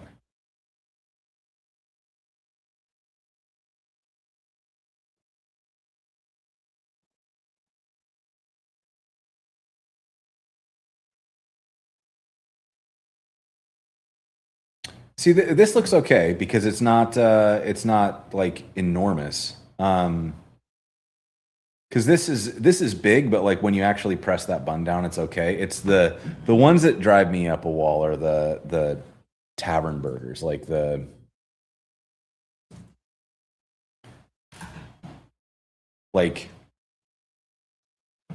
where's a picture of one with the knife actually through it? Like this is just not, you can't eat that. Like that's immediately going to fall over as soon as you try to bite it, and like all the toppings end up kind of shooting out, and then you can't actually eat it, right? That one looks like it's a little more manageable.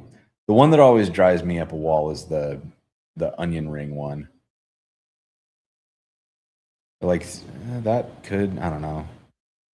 Just there's this balance that needs to be walked, and I feel like a lot of times what you're getting with one of these, like the knife stuck through the top of it one, what you're getting is presentation, and then they use that presentation as an excuse to like not bother making a good burger. Yeah.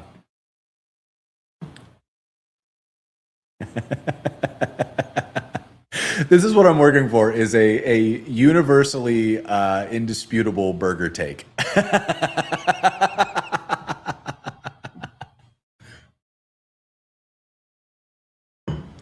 Big Mac meatloaf?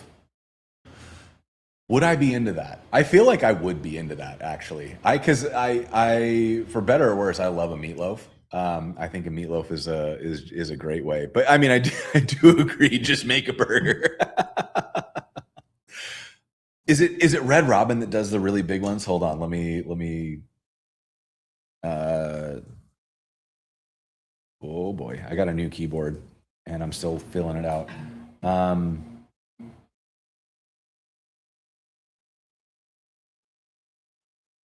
Where the yeah, see this is the kind of thing, like as soon as you pick this thing up, all of that is falling out. Like all of that is falling out, and then you're it's kind, I don't know, it's like it's a handheld item, and when you make a handheld item, the most important thing is that you don't have to be an expert at like holding a burger to get it to not fall apart. I think so I used to get a lot of crap from Marissa because she would say that my burgers, my smash burgers, would fall apart, and I take issue with that because my smash burgers absolutely do not fall apart. And then I watched her eat one, and I've realized that the way that Marissa, like, normally if you hold a burger, you would pick it up and you would hold it, right? Take a bite. And maybe you'd hold it with one hand and you take a bite.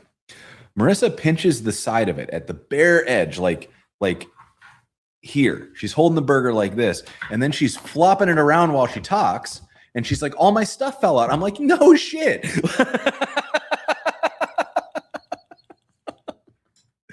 So, anyways, that's that's not a burger. That's an idiot sandwich. Yeah, I think the tall ones aren't doing it for me, but I do love a really simple one. And then I think the diner burger is always a nice. Like I think these ones are. See, these are all going to be wrong. Let's see if we can find one that looks right. This looks pretty right. See, it's not like super thick, but it's just simply made and really classic. Like assuming you grew up eating burgers, like I feel like the diner burger is the one that's going to feel the most nostalgic. At least the places that my family took me that weren't a McDonald's or something, all had this sort of diner cheeseburger vibe. The weirdest thing, so in Portland there are some really good, like there's really good burgers of all the varieties here. There's a out of control smash burger scene. Like it's very much the trendy thing right now is to make smash burgers.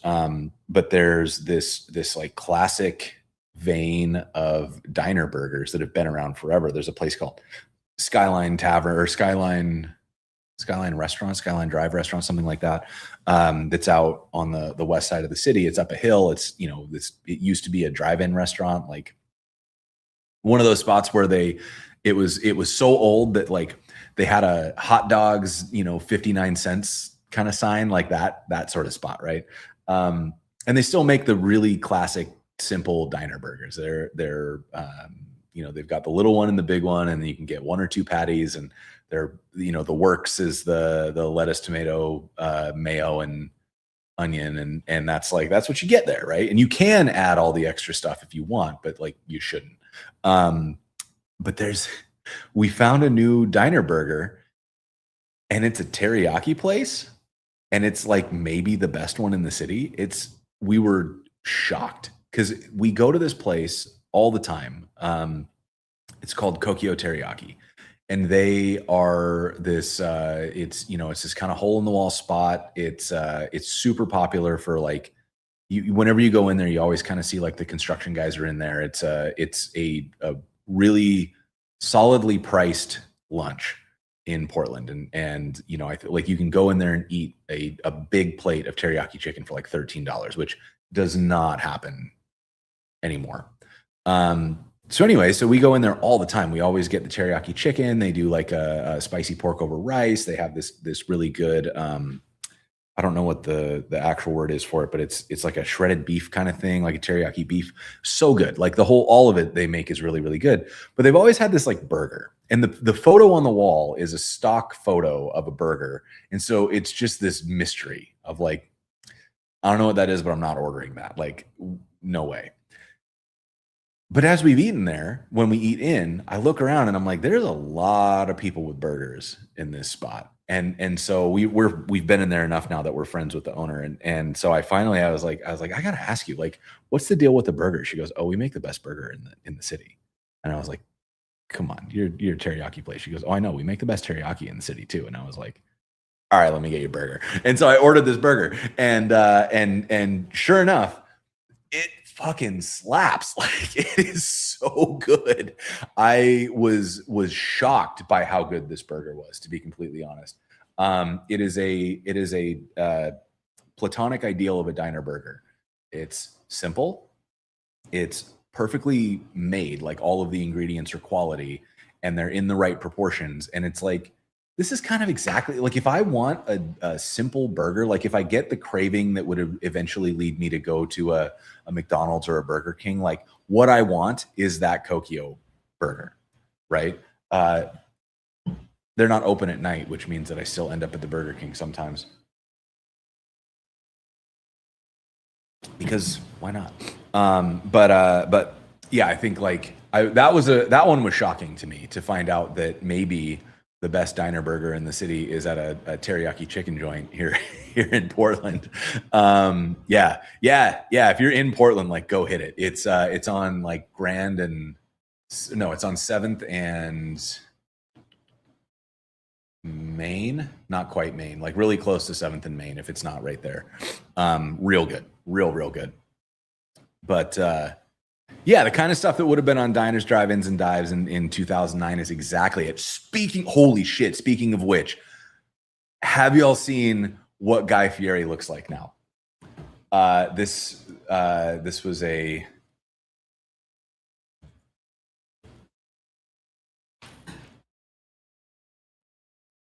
Where's the actual photo? Okay, so this is Guy Fieri, right? He's kind of an iconic chef. Whole new thing. This is new Guy Fieri. How do I wait? There's a way for me to do this. I thought I could. Look at that. He's a whole new man. It's like what is he going to run for Senate? What is happening? This is not Guy Fieri.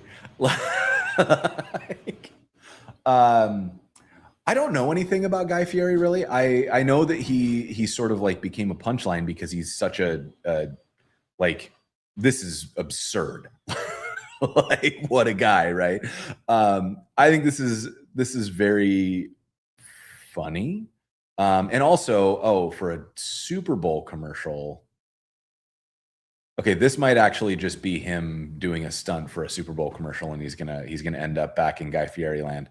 But anyways, I don't know anything about him personally, except the only news I ever see about Guy Fieri is that he's just like kind of an awesome community member. It just seems like he just like shows up for his community super hard. So questionable hairstyle choices, but seems to be a solid dude. I don't know. I've never, if I'm wrong, correct me. I'm like witness protection. Yeah. Yeah. It's wild. Like I like did a double take and then I couldn't, I was like, come on, no way is that the same guy. Sure enough, look at him, our little guy, all grown up at 58. But yeah, it's a whole, it's a, like the energy here is weird. Like that is weird energy to see, especially like this hair in particular. I don't get it. I don't know. I'm grateful that I'm never going to have to wonder what to do with my hair because it's not really an option anymore. Bit of a fake and a diva. Yeah, well, that's probably fair. I mean, I think you can't, there's maybe no way to make hair choices like that without having a bit of a delusional personality, if we're being completely honest. But fun facts, when I was in high school, absolutely rocked this hairstyle. This was my hairstyle.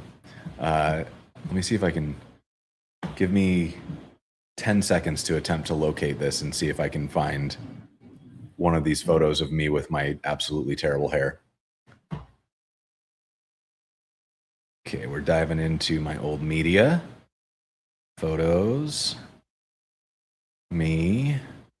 Go somewhere in here.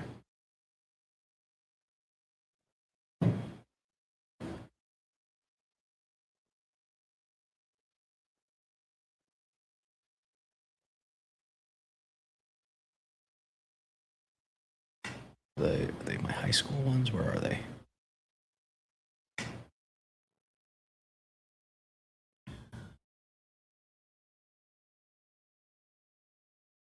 Oh, high school. There's the high school photos.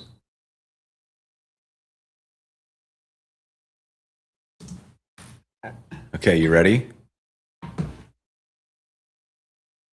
at that, same guy. I haven't had a little chin strap beard thing going on. Couldn't grow a full mustache yet, so I just had to go with the goatee. So you know, you're all welcome for that. Let's see. Oh yeah, here's an even better one. This is my senior photo when I had my dark hair with my bleach blonde tips, baby.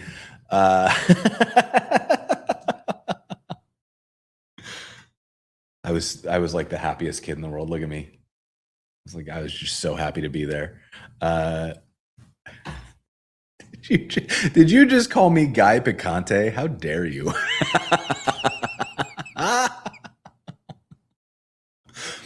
Yeah.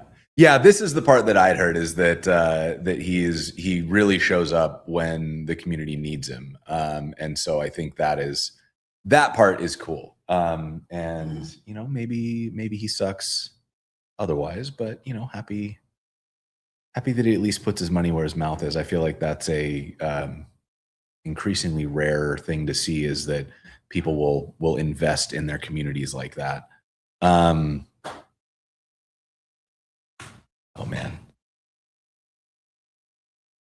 just horrifying old photos of me. So anyways, yeah, we're so looking at all that stuff. I was just, it was very funny to see that Guy Fieri did the full transformation there.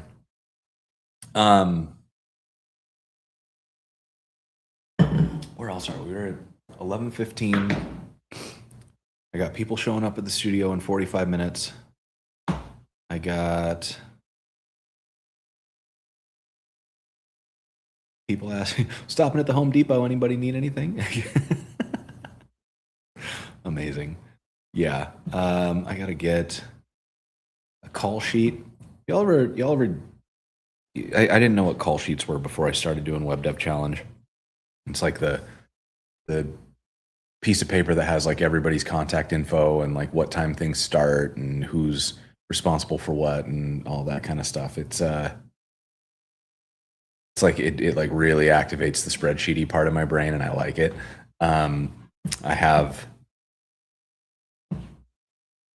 to make one of those today. I would just make it on stream, but it has people's phone numbers and stuff, so I'm not going to do that. But I did do this fun. Is it here? Let's see if I can get. Did y'all see this thing that I made? I was really proud of this. I was like, oh wait, let me actually pull up the screen so that you can see it. Here. Wait, what happened? Ah, damn. I closed the window on accident. Get you up here. And then you here. And you. And you. And you.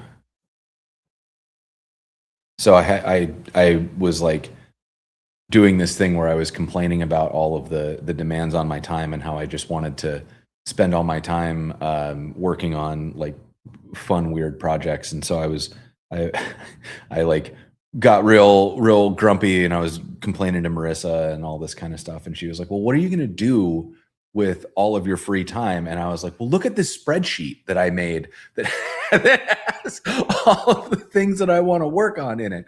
And I was like, you know, I did a whole like, I love spreadsheets. Like I really like automating spreadsheets, and I like figuring out how to get all of the different pieces to fit together. I really like spreadsheet formulas. I really like a spreadsheet, but only if it's my spreadsheet. If you tell me to make a spreadsheet, you are now my newest mortal enemy. So that's the dichotomy within my mind.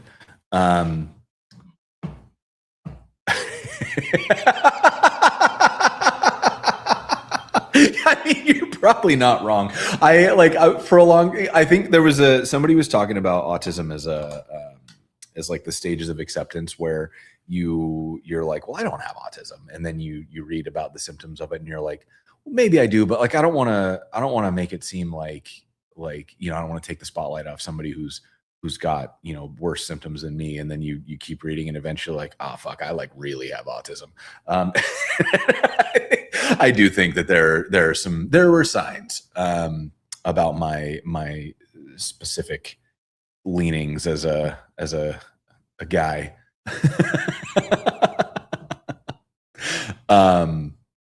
Yeah, I mean, for real, like I do think, and I think like the spectrum is very, very, very broad in terms of all of that stuff. And I would say that the flavor of autism that if we were going to place me on the spectrum is the flavor that is like all upside, if that makes sense. Like I am good at focusing on things for a long time. I am very excited about organizing things and putting them into like neat little rows and making sure that it all makes sense.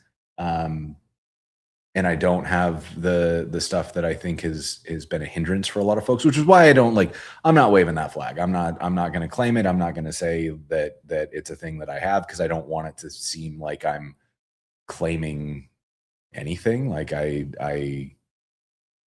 still not 100% convinced that I would even like get diagnosed. I think it might just be that I'm just a guy who likes to organize things, and I don't necessarily think that needs a diagnosis. But yeah, everything is a little bit of everything is, maybe that's the right way to put it, is like I don't necessarily think that it is a thing that is, I don't know. I think like things can just exist, and they don't necessarily need to be named. Call them model train conventions. I mean, to a certain extent, man. I went to this cool thing over the holidays. They did a holiday market at this artist collective out in northwestern Portland. And as we were leaving, there was this sign out that was like trains, and it was just pointing to an open like bay door. And Marissa and I were like, I don't know, let's go look at it. And we walked through, and it's like, you know, those model train sets where the cars are about like yay big. They had filled this massive, probably 4,000 square foot warehouse with a huge model train set. And there were, you know, a few dozen different trains on there and all the different tracks, and they were running them around, and, you know, you could tell that they had just kind of like called all the people who were part. It was like a model train society or something. I'm not 100% sure, but it looked like they were trying to recruit people to join and like learn about the model trains and stuff. And the people who were sitting in there were like the happiest people I've ever seen in my life. Like they're like at their model trains, like, oh man, look at this one go. And they'd like put a little bit of the juice in so that it would blow steam when it went around the corner. And they would like, it was the most pure joy that I have seen in quite a while, because it was like a 55-year-old man putting smoke juice into a little train, and he'd set it going, and it would roll in front of like a 5-year-old kid, and they both had the exact same look on their face. And it was like the cutest shit I've ever seen. I'm not a model train guy. You know, when I was a kid, I was, the way I would play with some of my toys is like I had the box full of Mattel cars, right? Like all the little Matchbox cars. And I would get a bunch of them. Like that was sort of like you know, when you were like going to the grocery store and your mom was like, if you're good, you get a toy. Like that was the toy that we would get, is we would get to pick one car. And so I had a box that was probably like this big that was just kind of full of the different cars. And my way of playing with them is I would sort of imagine a scenario of like a traffic jam, or because why wouldn't a kid imagine a traffic jam? But I'd put all the cars out and I would sort of like organize them, and I would kind of think about the scenario, and then I would look at it and I would be like, that's well done. And then I would just pack them back into the box.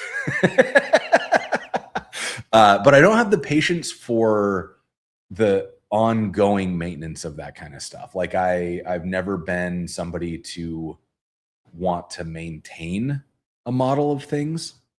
Like once I've done it, I'm kind of over it. Like I don't want to keep it. And so the model trains and the model cars and the like the miniatures and stuff have never really been for me, because once I'm done with it, I'm kind of like, okay, but now I want it to like not occupy space in my life. I want it to be somewhere else, because I also have this sort of like minimalist bent where I want to clear stuff out of the way. And that goes in fits and starts, because I'll steadily accumulate crap for a long time, and then I'm like, today's the day, and I will raise the world and you know, be living in like an empty box with like one chair on the floor. And then I'm like, man, I wish I still had oh yeah, I gave that thing away because I never use it. And then of course I absolutely need it as soon as I get rid of it. But yeah, but I think, you know, it's very, anyways, I don't even know what we were talking about. We just kind of got off on talking about me and my spreadsheets, I guess. But my call sheet is a spreadsheet like that. This is an automation. I'm going to tell you about this, and you're all going to leave because it's going to be the most boring thing in the world, but I think it's cool. I set this up where, in order to build a call sheet, I have the contractors that I work with, like the production crew. So camera operator, sound, hair and makeup, all that kind of stuff. And then I also have the cast, and that's the devs, the advisor, the folks who are coming out to be on the show. Everybody needs a call sheet. For Web Dev Challenge, fortunately, the call sheet stays roughly the same. Like the schedule is the same for every episode. So I don't have to rework that part, but I always need to figure out, like, we got to get the devs in at a staggered time range so that they go into hair and makeup. We need the director of photography comes in earlier than our hair and makeup person, for example, because we need a little more time to set up camera and lenses. And so the spreadsheet is like set up in such a way that I have like all of the people I've ever worked with as production crew are in this other sheet. And then I have a separate sheet that gets populated because I have to send out the cast an onboarding form. And that onboarding form is like a video release. It's questions about dietary restrictions. I get people's coffee order so that we don't have to like hunt them down in the morning to get a coffee order and then go. We can just like, as soon as the PA gets in, we send them off to grab a round of coffee for everybody. And so we need all those things to exist. And so I have a sheet that is the timetable for the day. I have a sheet that is the day's crew. We have a sheet that is the day's coffee order. I have a sheet that's like every crew member I've ever worked with. And then I have an external sheet that is the answers that were submitted by the cast. I've set up automations so that I go in and I put who is the crew member on the line. So like director of photography almost always is Casey. And when I put Casey's name in, the spreadsheet will then look for his email and phone number. It will go over to the other sheet and it'll put him in as the DOP with a 7:30 a.m. call time.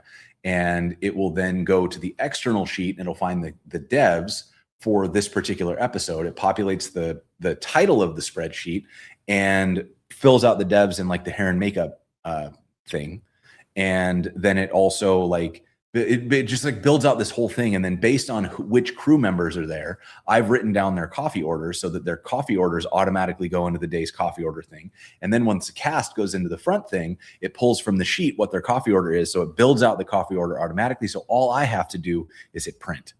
And it's the coolest. It's like such a nice little thing that originally I had started building an app for this. And then I was like, wait a minute, I'm pretty sure this is just a spreadsheet. Like, and I have continually been proving with Code TV how many apps aren't really anything more than just a spreadsheet, because I keep having these needs for like little things. And I'm like, oh, well, yeah, so I need a database for that. And I need an automation for this. And then I'm like, wait a minute, if that data is in this spreadsheet and this data is in this spreadsheet, and then I can just make Excel do that. And it's not like, I'm not doing weird stuff. I'm not using custom scripting. I'm not like building out these elaborate formula. It's like, okay, if this cell has a name in it, go filter the crew members for that name and then grab the email and phone number from that row. Like it's really simple, kind of like intermediate Excel stuff, not like the advanced stuff. And then it also means that like I can give people access to the Google Drive and I don't have to figure out how to do users because Google Drive already did that. And like just little stuff like that makes my life so easy. Like, yeah, it could have been a spreadsheet. AI could do that worse and more expensive, 100%. Turn into a video just about ingest. Oh man, yeah, that would be an easy one actually, because I do a ton of ingest stuff. Like if you look at the Code TV repo on GitHub, because it's open, you can see all the different automations we do, and we're hooked into so much cool stuff. Like we've got newsletter automations and Discord automations and Sanity, Clerk, Google Drive. There's more, Kit. But all of those are sort of kicked off by different activities. Stripe. And whenever different things happen, ingest is sort of routing stuff to different places. And the onboarding form, for example, is one of those. It's an Astro form that takes you like sign in with ideally Discord, because that makes your life easier. But you sign in, that creates your Code TV account. It sets up an account for you in Sanity. It sets up an account for you. If you join the Discord, it sets up the account on Discord with like the appropriate like tags. Like you can get a Web Dev Challenge alumni, or if you're a supporter, you get a silver supporter, gold tier supporter. All of that stuff happens, and then it routes your responses into Google Sheets. And like I don't store the PII stuff in my app because I don't want to manage it. So instead I put it in Google Sheets, which has done the SOC 2, type 2, all that kind of stuff. So that like, if they have a breach, that's not going to be like, oh, wow, look at this Code TV breach. It's going to be like, whoa, something bad happened to Google. And so I've been able to kind of move around all this stuff, and it all just happens through ingest. And then the spreadsheets are able to solve most of those problems. And then the things that I can't solve with the spreadsheet, I'm generally able to solve with some combination of Astro, Convex, and Sanity. Because Sanity holds all the different content stuff that I need. Anything that's going to go on the website's probably coming out of Sanity. And then Convex is kind of like the database that I use for anything appy, like when I built the Elite Heat game software, when I built the Dev Squares game software, like that all runs on Convex. Other things that I built in the past, like if it has, especially if it has a real-time component, definitely putting it on Convex. Yeah, there's just so many cool things you can do, and you don't need to go like buck wild with the tooling, because a lot of the stuff that I need is really just, I need to organize a couple things and like generate a document out the other end. And the document usually, is something, if it's anything repeatable, it's like a call sheet, which is basically a spreadsheet. It's a list of things that people need, which is almost always going to be a spreadsheet. Like, and all that stuff usually can be derived, as opposed to what I was doing before, which was like manually copy pasting stuff. And I think it only took me like an evening really to like automate it all, once I knew, because the hard part was figuring out what I needed. Like I knew that I needed a call sheet, but like which information is useful on a call sheet, I didn't really know that. So I was on Reddit and I was looking around at examples that I could find, and I was talking to the crew about like what they did and didn't care about. And so that was helpful. And then once I got through the format, and then figuring out the other auxiliary pieces, like having the coffee order ready the night before, as opposed to trying to collect it on the day of, all those sorts of things made it so that I was able to say, okay, well, these are the artifacts that need to be generated. How do we get this data? And then I started, originally I was just asking in a Google form, and then I would take the Google form and that automatically exports to a sheet, but then I would just copy paste stuff from form to form. And that was fine, but it was, a not trivial amount of admin copy paste work for every episode. So then I was like, well, if it's already going into a spreadsheet and I can have this spreadsheet access external spreadsheets, what if I could just kind of take that a step further? And so we figured out a way to get it to be like an Astro form that then shoots things off into Sanity, so that I've already got you set up in there with your avatar and your social links and all that kind of stuff, so that when we link to you from the episode, I don't have to then, do admin entry for each person on the episode. They've already entered the details they want. It automatically hooks you up on Discord, so that I don't have to like manually grant people roles. It automatically puts your information into the spreadsheet. And because that spreadsheet is centralized, then I can automate the other spreadsheets to pull from it. And it's not like a different Google form every time, right? So it turns into this thing where it's like, it really wasn't a particularly complicated thing.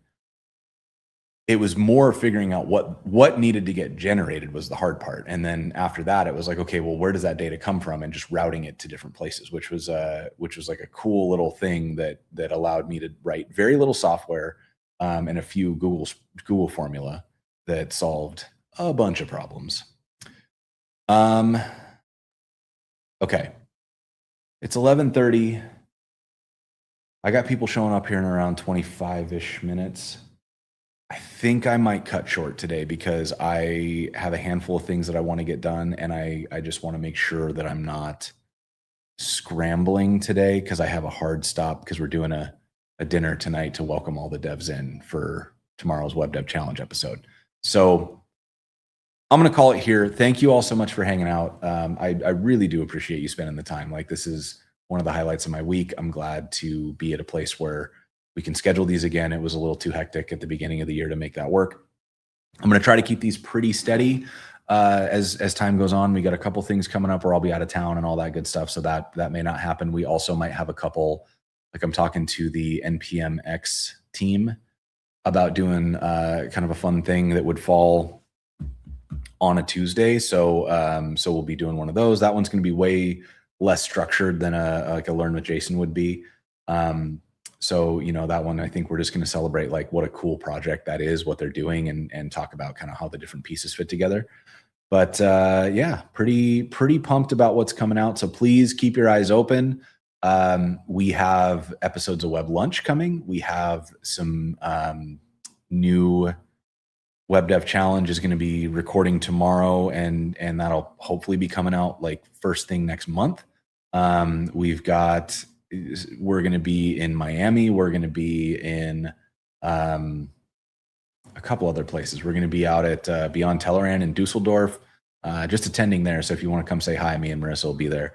We'll be all over the place. So just stick around, keep hanging out, keep your eyes open for new content because we're trying to put a lot out. And thank you again for hanging out. We'll see you all very soon. Bye.